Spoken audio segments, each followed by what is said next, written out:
Olá, pessoal! Sejam bem-vindos à nossa primeira aula de processo tributário. Nessa aula de processo tributário, eu irei falar sobre a petição inicial de modo geral. Eu não vou falar sobre nenhuma ação inicial em específico, mas eu vou falar sobre o que é uma petição inicial, o que deve ter uma petição inicial. Isso porque vocês vão perceber que nós teremos aqui um esqueleto de petição inicial e que poderá sim ser utilizado para ajudá-los a elaborar qualquer outra petição inicial, independentemente de qual seja essa petição inicial, como uma ação declaratória, uma ação anulatória, embargos à execução fiscal, ação de restituição.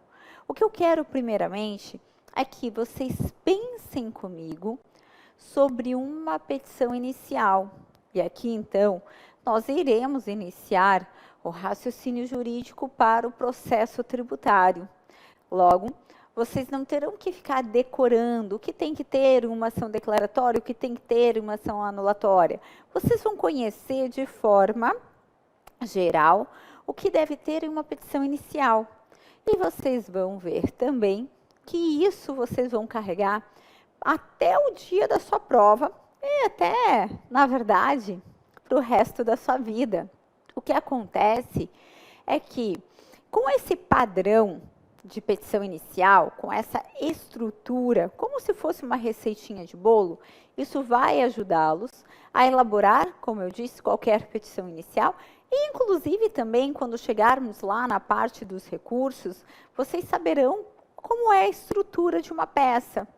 Logo, o que eu peço aqui já de antemão é que vocês tenham paciência com essas duas primeiras aulas em que eu irei trabalhar com a petição inicial, porque eu parto do pressuposto que ninguém nunca fez uma peça na vida. Eu sei que muitos de vocês já até advogam, já são advogados, porém sem a OAB, por isso que estão fazendo o nosso curso aqui, mas eu também tenho que considerar que tem outros que se dedicaram à faculdade e não puderam fazer um estágio ou não tiveram aqui essa possibilidade de trabalhar com direito tributário. Então, não se preocupe, meu querido. Se você está nessa situação, que você nunca fez uma peça de direito tributário, nenhum problema. Ao contrário, eu diria até que isso é uma vantagem para você. Vantagem por quê? Porque você vai sair na frente.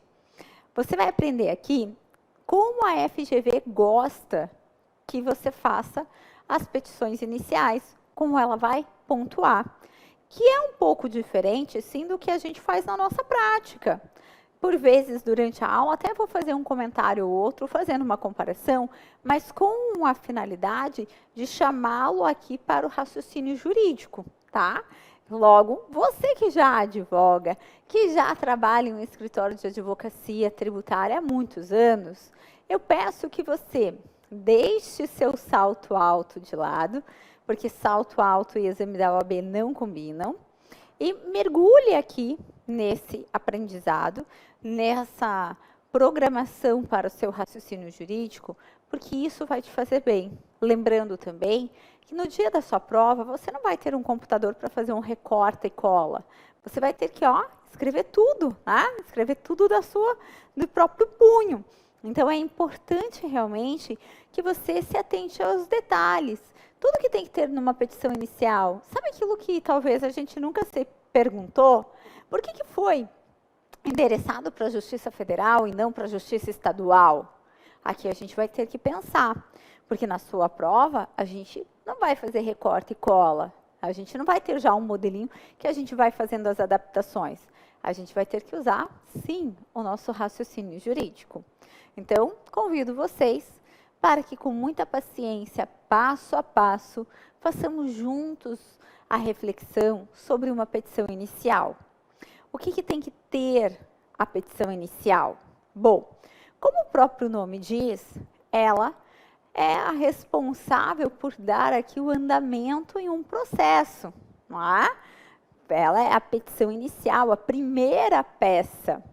Então, eu tenho que trazer aqui os elementos suficientes para dar àquele que vai julgar condições de solucionar a lide. Logo, o que tem que ter, então, em uma petição inicial? Artigo 319 do CPC. Por gentileza, abra esse dispositivo. Já vamos aqui destacá-lo com todo carinho e cuidado, porque ele vai sempre nos orientar. E aqui eu falo com toda a humildade, que quando você for fazer qualquer peça, seja a petição inicial, seja um recurso, que você abra o artigo 319 para ele ir te guiando. O artigo 319, ele diz tudo o que tem que ter em uma petição inicial. Ele é maravilhoso. Então, você não corre o risco de esquecer de nada se você fizer a sua peça olhando para o artigo 319. Veja, antes de você olhar para esse artigo 319, se eu fizer um exercício com você e falar, ó, feche os olhos e pense em uma petição inicial, o que ela vai vir na sua mente? Ó, é endereçamento, um espaço grande, né? Que na prática o juiz utilizava para despachar, mas na prova da OAB a gente não vai usar esse espaço grande, a gente vai pular apenas uma linha para facilitar, para não termos perigo de perdermos linhas aqui, mas não se preocupe, porque eu vou te explicar certinho. Eu quero que primeiro você idealize na sua mente uma petição inicial. Josi, eu nunca fiz a petição inicial. Não tem problema, pensa junto comigo. Então, a petição inicial tem o endereçamento, tem a qualificação das partes, tem a síntese dos fatos, tem a parte do direito e tem a parte dos pedidos. Via de regra, uma petição inicial, ela é composta por esses elementos: endereçamento, qualificação das partes, síntese dos fatos, direito e pedidos. Pois bem, mas isso está muito vago, não é? Como é que eu vou trabalhar? Como é que eu vou fazer endereçamento? Ora, aqui a gente se dirige agora para o artigo 319 do CPC, para ele dizer tudo o que tem que ter na minha petição, para que eu não esqueça de nada. E, ó, é verdade, na hora da prova, a tendência é esquecermos do que é mais óbvio, do que é mais fácil. Porque a gente está tão preocupado com o que há de mais difícil, que a gente fica preocupado com o que é de mais difícil e acaba deixando de lado o que é fácil. Só que na prova da OAB, tudo pontua. Então, o endereçamento tem a sua pontuação, a qualificação das partes tem a sua pontuação.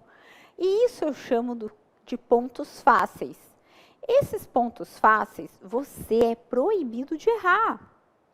Se tiver que errar, deixa para errar coisa difícil. Mas não coisa fácil, gente. Pelo amor de Deus. Então, você tem que ser humilde, vestir as sandalinhas da humildade e buscar aqui, sim, o CPC para lhe orientar. Então, veja, ao abrirmos o CPC, olha o que acontece. Eu tenho aqui, a petição inicial indicará, primeira coisa, o juízo a que é dirigida. Ó, então, o próprio artigo 319 do CPC já está dizendo aqui para mim que a minha petição inicial tem que ter o endereçamento. Pois bem, só que quando eu falo tem que ter o endereçamento, o que é esse endereçamento? O que tem que ter nesse endereçamento? Bom, na verdade, nós temos para realizarmos o endereçamento correto 3 problemas, quais sejam. O primeiro deles é verificar se a minha demanda será julgada na Justiça Federal ou na Justiça Estadual. Então, esse seria, digamos que, o primeiro problema que eu tenho para resolver e que eu já vou te explicar como deve ser resolvido. O segundo problema é verificar se vai ser julgado na vara comum ou vara juizado especial. E o terceiro problema é quanto ao foro competente, tá?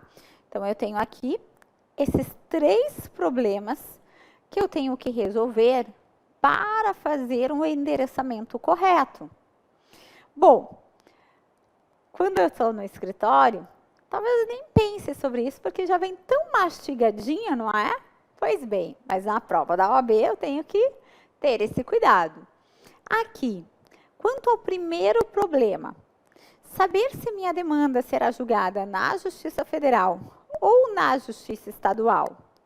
Como é que eu vou saber isso? Eu vou te falar uma coisa, mas pelo amor de Deus, elimine da sua vida isso, tá? Tem muita gente que usa como macete, é por isso que eu falo, macete em segunda fase não dá certo, gente, tá? Não queiram ficar criando macete, porque não vai dar certo. Mas tem gente que usa o seguinte macete, que está errado, errado, errado. Para saber se é Justiça Federal ou Justiça Estadual, eu vejo tributo. Se for tributo federal, é Justiça Federal. Se for tributo estadual, municipal, é Justiça Estadual. Isso é o maior absurdo que eu já ouvi em toda a minha vida. O que define se é competente para julgar a demanda a Justiça Federal ou a Justiça Estadual não são os tributos, mas sim as partes envolvidas em um processo.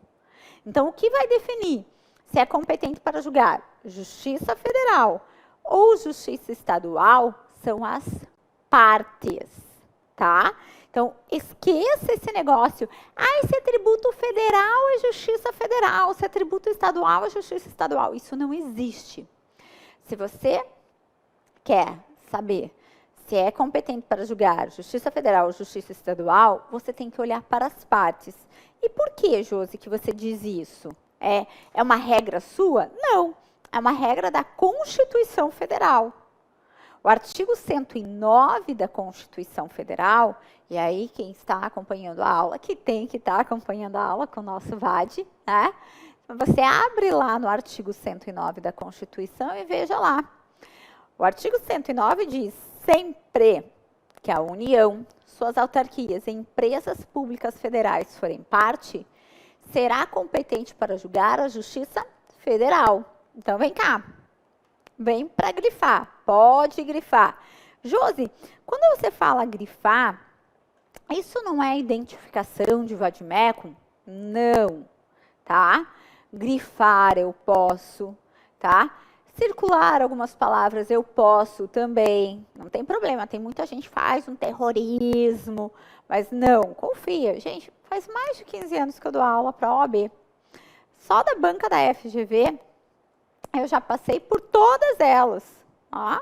Então não se preocupe. Então pegue a sua canetinha, e aí também vem um detalhe, né? Tem muita gente que fala: Josi, eu posso deixar super colorido o meu vade-mecum? Pode, mas existe uma vedação no edital que diz o seguinte: é proibido estruturar peça com as canetinhas hidrocolor, sabe? Essas daqui, cadê? Eu já estou até com elas aqui em mãos. Olha que belinhazinha.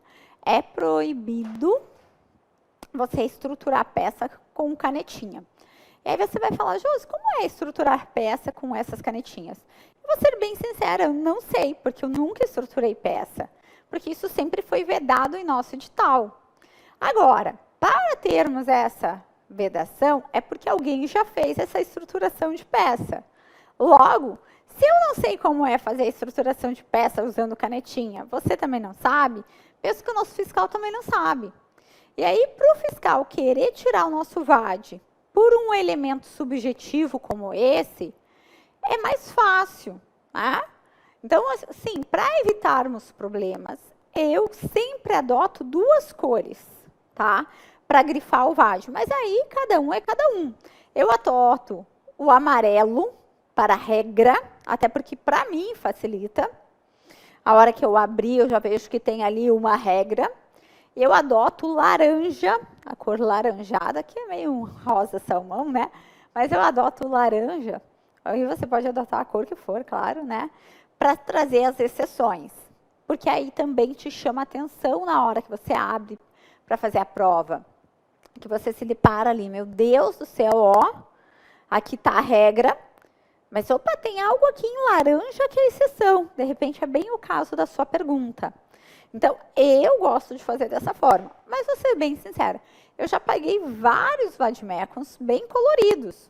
Então, não se sinta preso aqui, né, a fazer só com 2 cores. Não, nada disso. Você pode fazer com quantas cores você quiser. Mas eu, em termos de organização, prefiro usar 2 cores.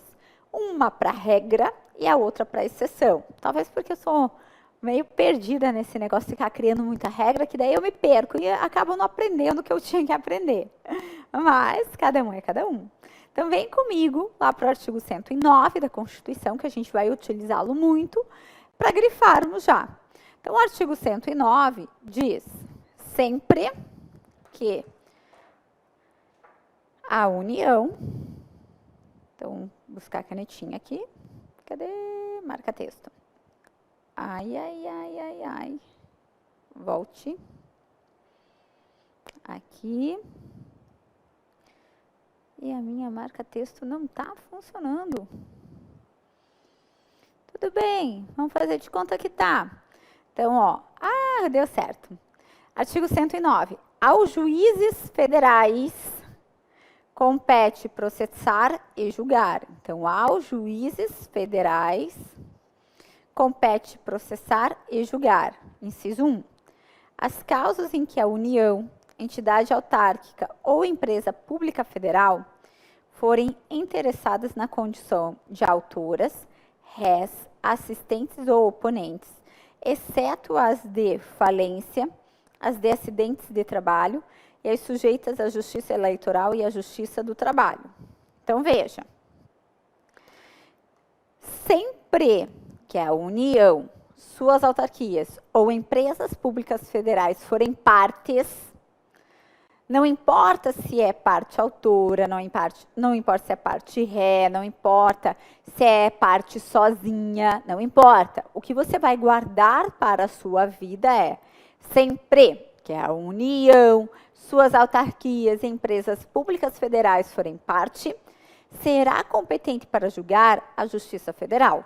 Então, sempre que a União, juro que é a última vez que eu vou falar, sempre que a União, suas autarquias e empresas públicas federais forem parte, será competente para julgar a Justiça Federal. Agora, se a União, suas autarquias, empresas públicas federais não forem parte, aí sim será competente para julgar a Justiça Estadual. Então, é por exclusão? É por exclusão. Então, quando aparece a União, suas autarquias e empresas públicas federais, é Justiça Federal. Quando elas não aparecerem, aí é Justiça Estadual. Assim, você tem que olhar, então, para a parte, tem que perguntar quem vai ser parte dessa demanda. Não adianta olhar só para o tributo, porque às vezes eu tenho um tributo em específico, mas quem vai ser parte é outra pessoa. Exemplo, vamos lá. Olha o que já aconteceu, e aí para você ter ideia, tá? Das pegadinhas que nós podemos encontrar. A pontuação do endereçamento geralmente é 0,1. Se for considerar aí 30 e poucos exames da FGV, 30 foram 0,1, tá? Pode ter 0,2? Pode. É mais difícil, mas a maioria é 0,1. Só que teve um exame que o examinador, esperto do jeito que é, sabia que tem aqueles candidatos decoreba, né? Os candidatos decoreba, que iam aplicar esse macete. Se é tributo estadual, justiça estadual. Se é tributo federal, justiça federal. O que está errado? E aí, nesse caso, nesse exame, a pontuação do endereçamento foi 0,5. Imagine, 0,5. Bom, mas o que aconteceu? E aí, diga aí, você vai conversando comigo. E aí, eu quero que... Como é que eu vou saber se você conversa comigo? Vem falar comigo no Instagram, né? Vem dizer, Josi, eu respondi certo. Não respondi. Vamos fazer desse curso aqui, ó, bem próximos, tá bem? E também, ó, vão lá para o Instagram, mostrar a carinha de vocês, o cantinho de estudo de vocês, para poder ver, acompanhar, como se fosse um curso presencial. Olha só, diga aí para mim. A empresa de Correios e Telégrafos recebeu uma notificação de lançamento para pagar o IPVA. Então, o caso da prova era a empresa de Correios e Telégrafos, a ECT, deixa eu arrumar aqui, a ECT recebeu uma notificação de lançamento para pagar o IPVA. Tá. O IPVA, Imposto sobre a Propriedade de Veículos Automotores, como vocês sabem, é de competência dos estados e Distrito Federal. Então, tá. A ECT de competência dos estados e Distrito Federal. Então, se você fosse pelo macete, né, se é tributo estadual, justiça estadual, você ia perder aqui já 0,5. Porque eu não vou olhar para o tributo tão somente. Eu tenho que olhar para as partes. Quem é que vai ser parte aqui? Bom, nessa demanda, e aí já vem o seguinte. Ô, Josi, mas está errado, né? A ECT ter que pagar IPVA? Antes que você diga se está certo ou se está errado, nós vamos já começar com uma premissa aqui no nosso curso. Se eu sou advogada do contribuinte, no caso da ECT, eu morro dizendo que o tributo é indevido. Não importa por que é indevido nesse primeiro momento. Eu só sei que na condição de advogada do contribuinte, eu morro dizendo que o tributo é indevido, indevido, indevido. Eu morro dizendo que o tributo é indevido. Então, eu vou ter que ajuizar essa demanda. Quem serão as partes envolvidas? A ECT, que é quem recebeu a cobrança. Então, eu tenho aqui a ECT, que foi quem recebeu a cobrança do IPVA, e o Estado, ou o Distrito Federal, que foi quem mandou o IPVA.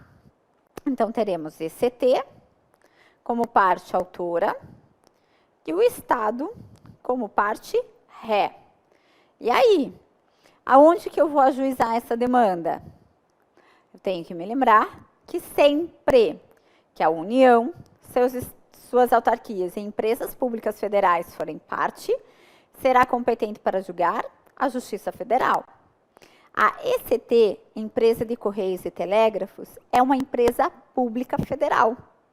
Logo, sempre que a União, suas autarquias e empresas públicas federais forem parte, será competente para julgar a Justiça Federal. Então, em razão da ECT ser empresa pública federal, aplicamos o artigo 109 da Constituição Federal e será julgada a demanda perante a Justiça Federal. Ô, Josi, entendi. Então, tem que olhar para a parte. Exatamente. Veja, o tributo aqui, ele não vai definir qual é a justiça competente para julgar, se é Justiça Federal ou Justiça Estadual. Quem define são as partes. Então, o artigo 109 diz, sempre que a União, suas autarquias e empresas públicas forem parte, não importa se como parte autora, se como parte ré, não importa. Mas sendo parte, tem que ser Justiça Federal. Então, aqui no caso, como se trata de uma empresa pública federal, é competente para julgar a Justiça Federal. Certo? Essa foi uma situação que caiu em peça prático profissional. E aí muitos vão dizer, olha, você vai ficar perdendo tanto tempo assim para ficar falando sobre o endereçamento que só vale 01? Vou por vários motivos. Primeiro, porque você não é uma máquina de decorar. Você tem que raciocinar, então a gente tem que pensar juntos em várias hipóteses aqui para auxiliá-los a ativar o raciocínio jurídico. Em segundo lugar, é que a maioria das provas o endereçamento é 01. Mas a tua pode ser como essa, 05. E te dou mais um outro motivo. A parte processual, ela é tão importante, sim, para a nossa prova da FGV, que ela também é muito cobrada na parte das questões. A primeira prova que a FGV fez, há muitos anos, ó, ela a primeira pergunta dela foi exatamente um caso para relacionar se seria competente para ser julgado na Justiça Federal ou se seria competente para julgar na Justiça Estadual. Eu vou te trazer o exemplo e você, mais uma vez, participa aqui e vai me respondendo, tá? Não se preocupe, ninguém vai achar que você é maluco. Maluco é de não raciocinar durante a aula, que depois você vai ficar perdendo tempo tendo que, né, estudar fora. Então, vamos nos concentrar aqui. A situação dizia o seguinte: um proprietário de um imóvel recebeu a cobrança pelo município para pagar o IPTU. Então, o proprietário do imóvel, aliás, até antes de falar sobre isso, né, que eu acho que vocês ficaram curiosos, então, deixa eu só voltar aqui. Por que a ECT não paga o IPVA? Eu disse que você, no primeiro momento, não tem que saber isso, você só tem que, né, morrer dizendo que é indevido. Mas, um parênteses, a ECT, ela não tem que pagar o IPVA porque o Supremo Tribunal Federal reconheceu a imunidade dessa empresa pública, tá? Então, quando nós temos lá o artigo 150, inciso 6, a linha A da Constituição Federal, que trata sobre a imunidade recíproca, que veda aos entes federados cobrarem impostos uns dos outros, essa imunidade, ela também é extensiva para autarquias e fundações públicas. Mas o Supremo Tribunal Federal também tem reconhecido imunidade para algumas empresas públicas e algumas sociedades de economia mista, quando prestam serviço público obrigatório, em forma de monopólio, e sem finalidade lucrativa. É o caso dos Correios. Mas isso, meus queridos, a gente vai estudar e muito na nossa aula de imunidade tributária, lá do direito material. Então, não se preocupe, por isso que eu passei rapidamente, mas eu não queria deixá-los na curiosidade, tá? Então, a ECT, a defesa aqui, era realmente em razão que a ECT, por ser empresa pública, o Supremo já reconheceu que essa empresa pública não paga imposto, que essa empresa pública goza de imunidade tributária. Certo? Pois bem, agora vamos lá para o segundo caso, que veio na primeira prova da FGV, na primeira questão. Então, o proprietário de um imóvel, deixa eu desenhar aqui o imóvel para vocês. Então, o proprietário desse imóvel recebeu do município a cobrança do IPTU. Mas, surpreendentemente, recebeu também da União a cobrança do ITR, do Imposto sobre a Propriedade Territorial Rural.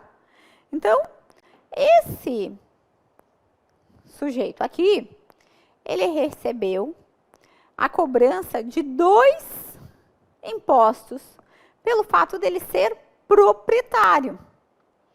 E aí? E aí? Tá errado, né? Tá errado por quê? Porque nós sabemos, e vamos estudar também durante o nosso curso, que não pode mais de uma pessoa cobrar tributo sobre o mesmo fato gerador. Então, o mesmo fato gerador, qual é o fato gerador aqui? Ser proprietário. Então, ser proprietário. Como pode o município e a União querer cobrar imposto sobre esse mesmo fato gerador? Isso, via de regra, é inadmissível em nosso ordenamento jurídico. Isso é o que nós chamamos de bitributação. Quem estiver anotando a aula pode anotar, porque isso tem caído muito nas provas. Então, até fazemos um parêntese aqui. O que é bitributação? É quando mais de uma pessoa cobra tributo sobre o mesmo fato gerador. Isso, via de regra, não pode. Tem apenas 2 exceções, tá? Quais sejam? A primeira exceção que permite a bitributação, ela está no artigo 155, deixa eu colocar aqui para vocês, então.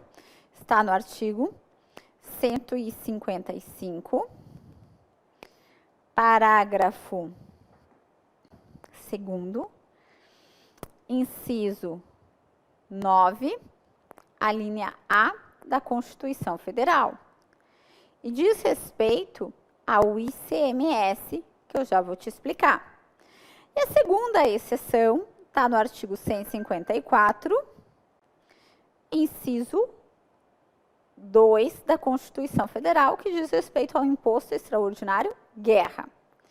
Veja, por que aqui no artigo 155, parágrafo 2º, inciso 9, a linha A, nós temos um caso de bitributação? Porque esse dispositivo diz que quando a pessoa realizar a importação de um produto, independentemente dela ser contribuinte habitual ou não do ICMS, ela vai ter que recolher o ICMS na importação. Então, veja, esse dispositivo prevê a incidência do ICMS na importação. Então, todo mundo que importar vai ter que recolher o ICMS na importação. Acontece que, quando eu importo um produto, além de ter que pagar o ICMS na importação, eu tenho que pagar outros impostos, como, por exemplo, o próprio imposto sobre a importação. Então, a pessoa, quando importa, ela paga vários tributos. Tem aqui, em razão do 155, parágrafo 2º, inciso 9, a linha A, o ICMS na importação, mas também vai pagar IPI na importação, II na importação, PIS, COFINS na importação, um monte de tributo. Mas, só para começarmos, importou, já tem que pagar o ICMS na importação e o II na importação. Vem cá, de quem é a competência para cobrar o II? A competência é da União. Então, a competência aqui é da União. De quem é a competência do ICMS? Estados e Distrito Federal. Está vendo que eu tenho mais de uma pessoa cobrando imposto sobre o mesmo fato gerador? Isso não pode. Isso é a bitributação. Mas, nesse caso, é possível porque a própria Constituição autoriza. Então, é uma exceção à bitributação. E o segundo caso, segunda exceção, é o imposto extraordinário guerra.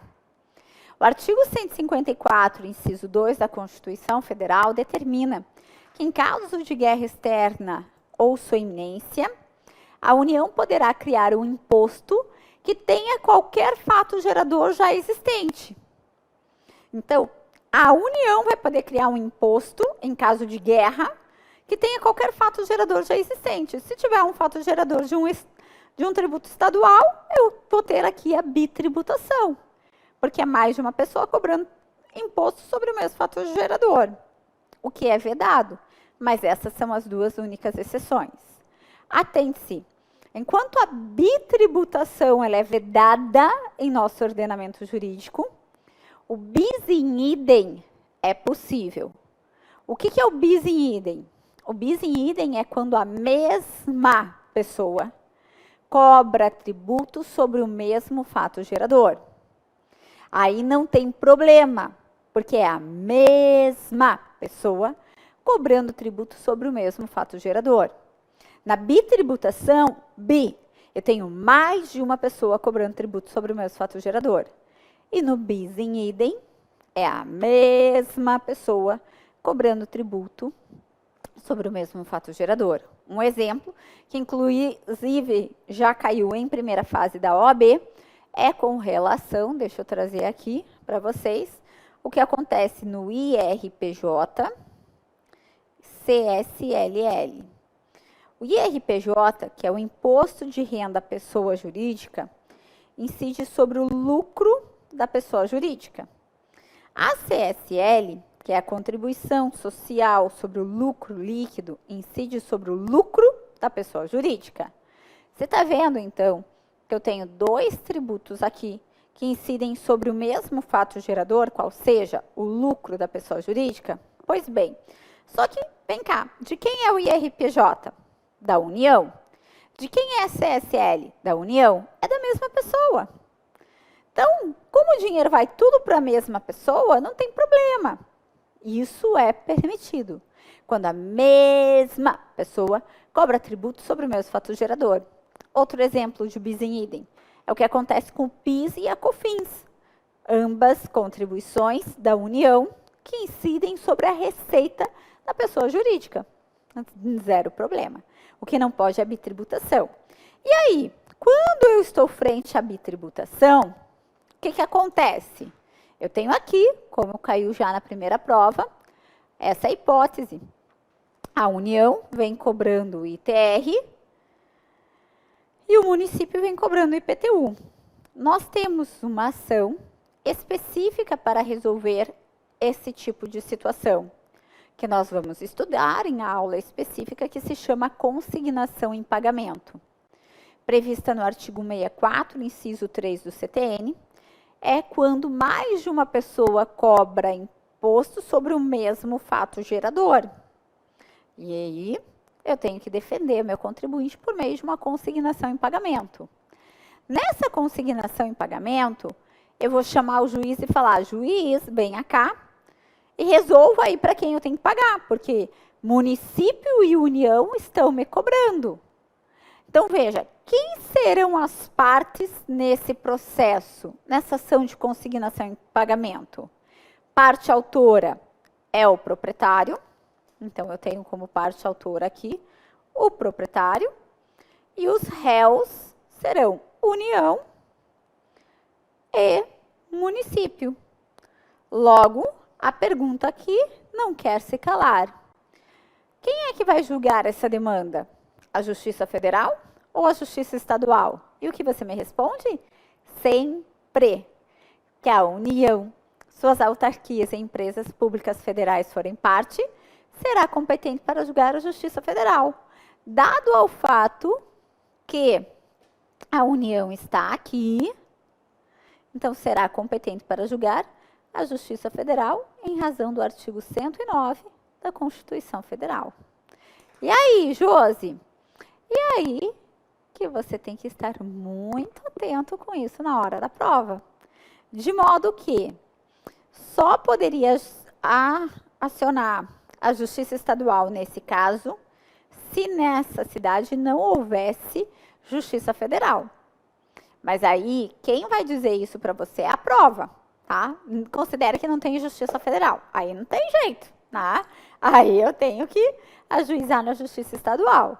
Mas, caso a prova fique quietinha, você tem que dizer. Aliás, o candidato que foi espertinho, que quis dizer: eu fiz Justiça Estadual porque eu considerei que nessa comarca não tinha Justiça Federal. A FGV falou: quen. Se não tivesse, eu falaria. Você tem que ir pela regra. Então, qual é a regra? Sempre, agora eu juro que é a última vez que eu vou falar nesse bloco, sempre que a União, suas autarquias e empresas públicas federais forem parte, será competente para julgar a Justiça Federal. Ok? Então, vem comigo lá para o próximo bloco para nós continuarmos aqui com o endereçamento. Eu entendo que o endereçamento ele é extremamente importante, como eu disse, tanto para pontuarmos, ainda que seja 01, é 01. Infelizmente, muitos candidatos ficam por 01, tá? Mas também para termos uma pontuação maior ou ainda respondermos uma questão da nossa prova. Não saia daí, estou de olho em você.